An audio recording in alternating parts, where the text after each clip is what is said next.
Joseph Lee!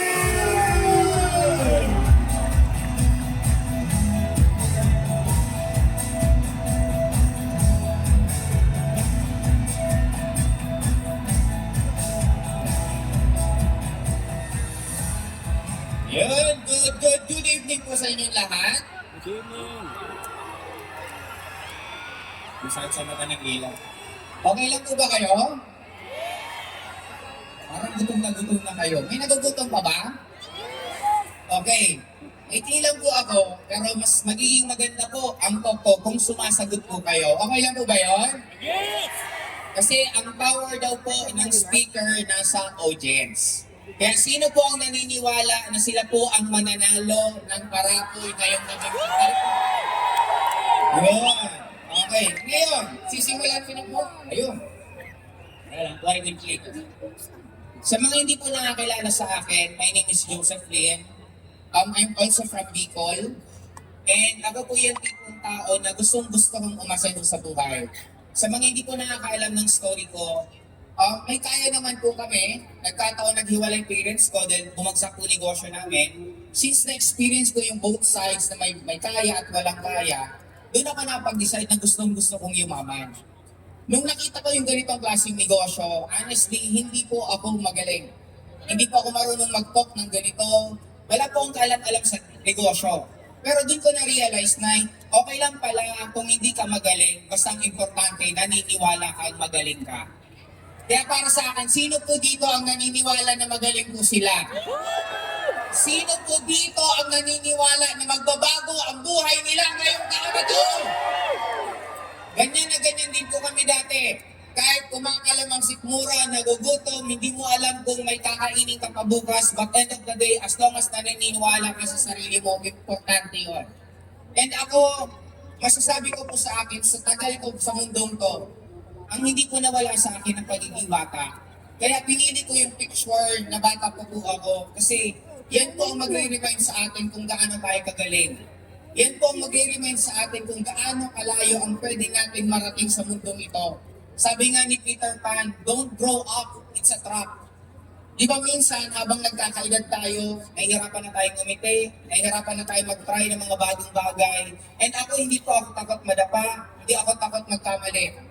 Kaya nga, sa mga, meron po bang mga nanonood ng vlog ko po dito? Pwede pong pakita naman po ng kanal. O sige, kung nanonood kayo, anong tawagan? Classmate!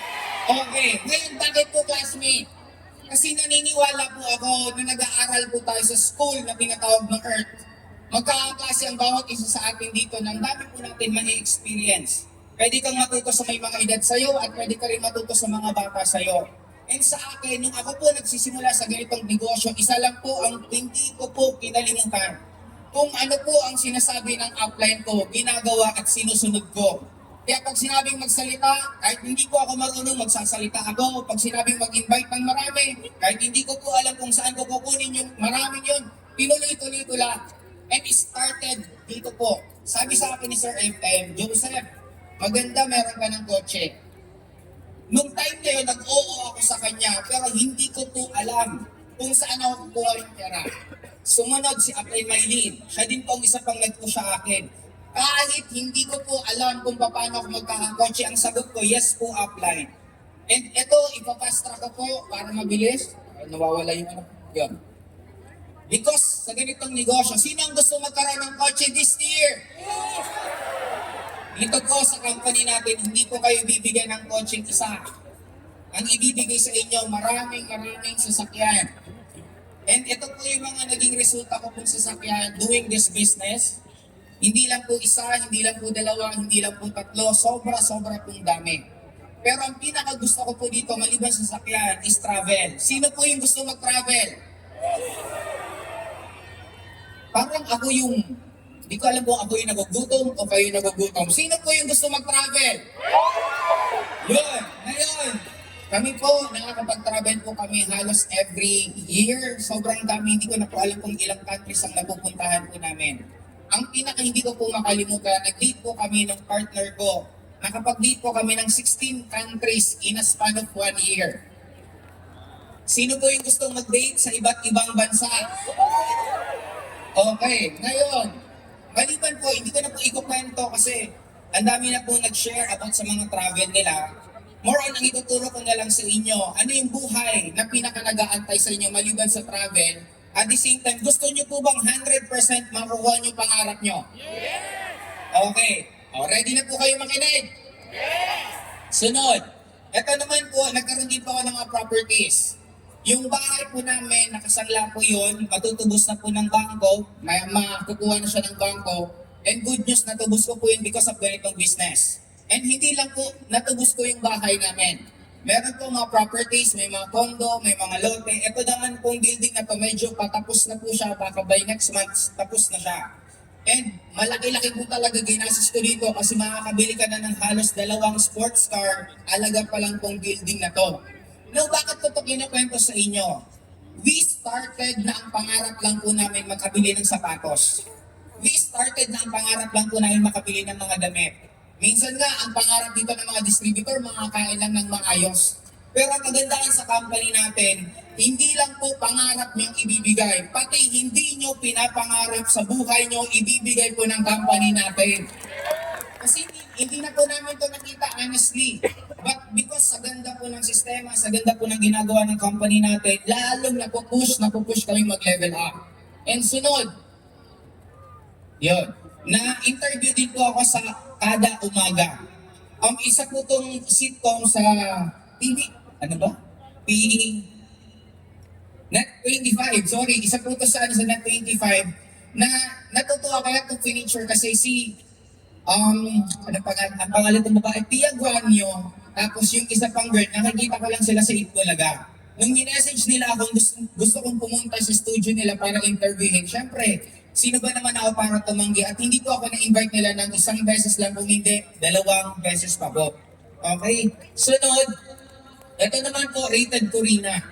Nung in-interview ko, para clear po, wala po ako ditong binayad kahit piso.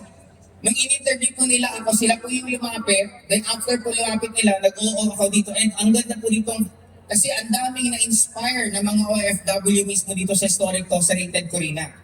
And ito din po, na-feature din po kay RDR. Actually po, ako po yung number 1 na views, number 1 views sa lahat ng in-interview niya because of this kay RDR. Sunod, naging artista din po ako. Sino po ang gusto maging artista? Pwede pong pakitaas ng kamay. Yun. Naging artista po ako. Alam nyo, tanongin niya ako bakit? Wala po ang talent. Nakita niyo naman po siguro sumayaw ako kanina. Hindi rin po ako marunong kumanta. Pero may talent po akong pinakamaganda. Naghahanap po sila ng producer. Pag sinabing producer, nang ibig sabihin po nun, ikaw yung gagastos. Kaya naghahanap po sila ng financer, nung in-offer po yun sa akin, sabi ko, sige, magiging producer ako, basta isama niyo ako sa pelikula. Kaya yun po yung talent ko, yung pinaka-importanting talent sa lahat. Hindi po magsisimula ang pelikula kung walang. Okay, clear po ba? Okay, dito na, matatapos na po ako. Yun, nagkaroon din po ako ng 1 million subscribers sa page, sa Facebook ko.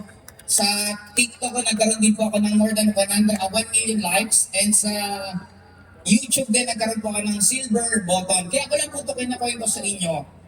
Kasi hindi po ako magiging ganito kagaling na lahat ng ginugusto ko, nakukuha ko, kung hindi din po ako nag-guide. Kaya gusto niyo po ba maging successful sa buhay? Dapat po marunong po kayo makinig.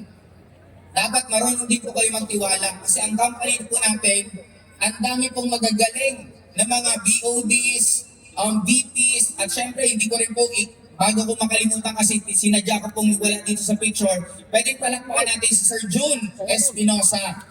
Kasi isa po siya sa kasama ko nung nagsisimula pa lang po ako sa company na nagmumotor pa lang ako, walang-wala pa po akong alam, sila po yung mga nagtuturo sa akin. And ako, I'm very, very excited. Yung resultang naririnig nyo sa unang sharer, second sharer, at sa akin, gusto nyo po bang mangyari sa inyo? Alam nyo po ba dapat kiligin kayo ng sobra? Nangyari sa amin itong resultang to, offline days. Hindi pa po online uso. Ang hirap pa po ng networking noon, but right now, Sobrang dali na po kasi may social media. Sobrang dali na po kasi may mga boosting, may TikTok. Marami kayong pwedeng mapapilian ng kukunan ng prospect. Pero ang pinaka na-excite ako, nagsimula po kami AIM Global. Nagsimula po kayo ngayon AIM Global Group of Companies na po. Kaya ibig sabihin, mas sobrang laki pa po na pwede niyong kitain. Clear po ba? Hilingin lang po ako, pwedeng pabawasan yung spotlight. Gusto ko lang po makita ng konti yung tao. Iyon. Ngayon, dito na po ako magtatapos. Una, syempre gusto ko munang batiin. Pwede po bang mag-ingay naman ang Project High Community? Hindi ko marinig ang ingay nyo. Pwede ba kayo mag-ingay? Now, ang masarap sa ganitong klaseng negosyo, hindi lang po kayo ang kikita.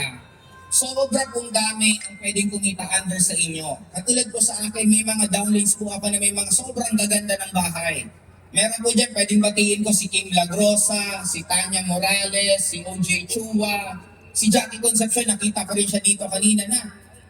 Parang kailan lang nagsimula kami, sabi ko nga, halos walang-wala kaming kinikita. Pero right now, sobrang ibang-iba na ang buhay namin because of this company. Kaya sa akin, tandaan nyo, ang pinakamasarap sa ganitong klaseng negosyo, hindi lang buhay nyo ang nagbabago, kung hindi pati yung mga ibang tao na nagtiwala sa inyo, yun din po ang buhay na nagbabago. Ngayon, tuturuan ko po kayo ng isa sa naging motivation ko rin po. Cute po bang anak ko? Okay. Now, lumaki po ako na may mga technically parang kaunting sama ng loob sa magulang ko. Kasi hindi ko po naranasan halos ihatid sundo ako sa school. Marami ako nakitang pagkukulan ng parents ko para sa akin and only to realize, meron ba kayo mga tampo-tampo na maliliit sa mga magulang nyo? Kung meron po kayo mga tampong maliliit, pareho po tayo pero ipapaalala ko po sa inyong lahat. Tandaan po natin, tuwing meron tayong tampo sa magulang natin, ito lang alalahanin mo, first time din maging magulang ng magulang natin. Kaya kadalasan, kung ano yung pagmamahal na naipamana sa kanila or ano yung pagmamahal na tingin nila na tama, yun din po ang ginagawa nila. Kaya para sa akin, kung meron man ako na hindi ko na-experience sa magulang ko, isa lang naging pangako ko, ayaw kong iparanas yun sa anak ko. Kaya yung anak ko, malapit na po mag-aral, and ako na-excite kasi gusto ko, ako po yung maghahatid sundo po sa kanya sa school. And ako rin po mismo ang tutulong sa kanya mag-aaral, gumawa ng assignment, umattend ng Parents and Teachers Association ng mga meeting. Yun po kasi yung dream ko eh. Kaya para sa akin, napakasimple ng mundong to. Kung ano ang ginawa sa inyo at hindi nyo nagustuhan, siguraduhin nyo, huwag nyo nang ulitin sa ibang tao. Maging inspiration sa inyo bakit nangyari sa inyo yan. Kaya ako, sabi ko nga, because of this business, sobrang pong sarap kasi katulad po ng partner ko kahit saan pwede po kayong pumunta. Nabibigla na lang ako minsan, may mga book na po yung aeroplano namin. Sabi ko, ng isang araw, sabi niya pupunta daw kami ng ganitong country. Sabi ko, parang wala akong naalalang nag-oo ako na pupunta tayo. Sabi niya, hindi, nakabook na. Di ba ang galing ng misis ko kasi yung card ko, sinaswipe lang ng sinaswipe. Di, pero okay lang din naman kasi dahil sa company to, kahit gaano karaming beses swipe ng partner mo yung credit card mo, meron kang pambayad. Okay po ba yun? Kaya dito, sunod po is, ito na. Pakinggan niyo ako mabuti. Ito po yung ginagawa ko. Bakit parang hindi po ako nauubusan ng energy? And bakit hanggang ngayon, 21 years na po ako sa industriya ng networking. I'm already 41 years old. Pero ang energy ko po, feeling ko, parang po akong 20 years old pa lang. Now, may tanong ako sa inyo. Dumarating ba sa time na napapagod kayo? Dumarating ba sa time na parang hirap ka na? Gusto ko lang pong i-remind kayo, we are here not to experience happiness alone.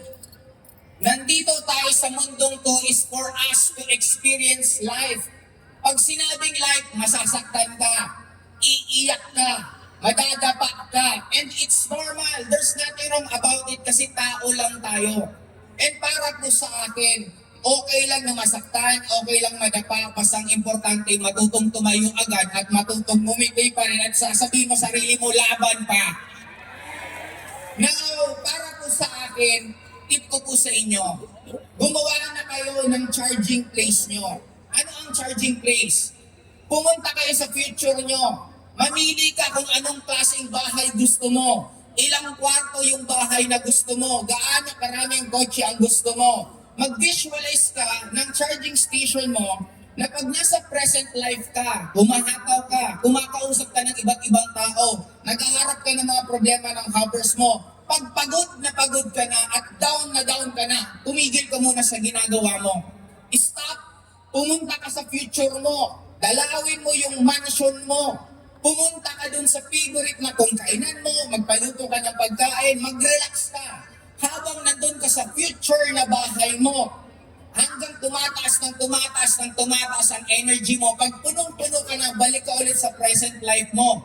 Hataw ka naman, trabaho ka na naman, pag pagod ka na ulit, stop.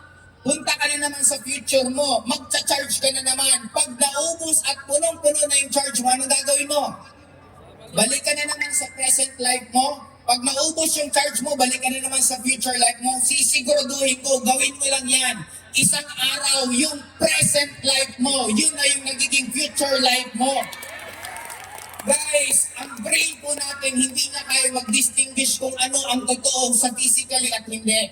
Kaya make it sure na dapat nakafocus ka sa positive, nakafocus ka sa magaganda kasi sabi naman palagi, ask and you shall receive. Pag sinabi, hingiin mo, ibibigay sa'yo. Kaya para sa atin, hingiin mo na yung pinakamagandang buhay na gusto mo at paulit-ulit mo siyang dapat iisipin kasi katulad po sa amin lahat. Yung sitwasyon namin noon, iniisip lang naman namin. Sino sa inyo ang nakikita nyo na aakit kayo sa stage at kakamay niya at mga may-ari at kayo naman ang ina-awardan? Sino sa inyo dito ang nakikita nyo na aakit ka sa stage, ikaw naman ang mag-share ng buhay mo? Classmate, wag kayong kabahan sa mundong to. Wag kayong matakot. Bakit? Para sa atin, bakit pag sumasakay tayo ng bus, nare-relax ka, hindi mo naman kilala yung bus driver? Bakit nung sumakay ka ng barko, hindi mo naman kilala ang kapitan, nare-relax ka? Bakit nung sumakay ka ng eroplano, hindi mo naman kilala yung piloto, bakit nare-relax ka? Kaibigan, classmate, kung ano man ang pinagdadaanan mo ngayon, kung ano man ang sitwasyon mo ngayon, relax ka lang kasi ang driver ng buhay natin walang iba kung hindi ang nasa taas. Again, this is Josephine. Good morning po. Iba!